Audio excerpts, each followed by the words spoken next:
দর্শক, আমরা একটু রাজধানীর বাইরের চিত্রগুলো কেমন সেই খবরগুলো আপনাদেরকে জানিয়ে দিতে চাই। এই মুহূর্তে বরগুনার খবর জানবো। বরগুনা থেকে আমার সঙ্গে যুক্ত হয়েছেন আবু জাফর সালে। সালে, কি খবর থাকছে?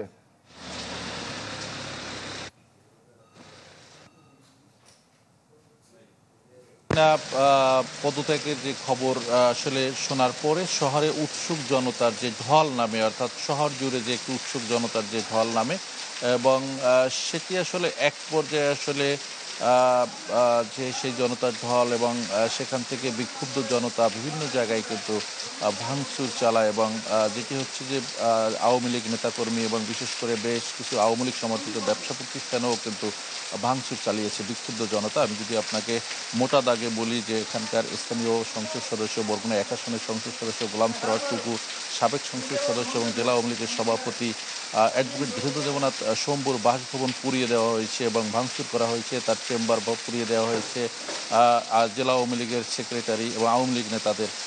এছাড়াও কিন্তু উপজেলা বরগুনা ২ আসনের সংসদ সদস্য নাদিরা সুলতানার বাসভবনে হামলা করা হয়েছে এবং কেন্দ্রীয় যুবলীগের প্রেসিডিয়াম সদস্য সুভাষচন্দ্র হাওলাদারের দুইটি বাসভবন, একটি বাসভবন পুড়িয়ে দেওয়া হয়েছে, ভাঙচুর করা হয়েছে। আমতলী উপজেলা আওয়ামী লীগের সভাপতি এবং পৌর মেয়র মতিয়ার রহমানের বাসভবন পুড়িয়ে দেওয়া হয়েছে এবং অসংখ্য আসলে এরকম অফিস ভাঙচুর করা হয়েছে।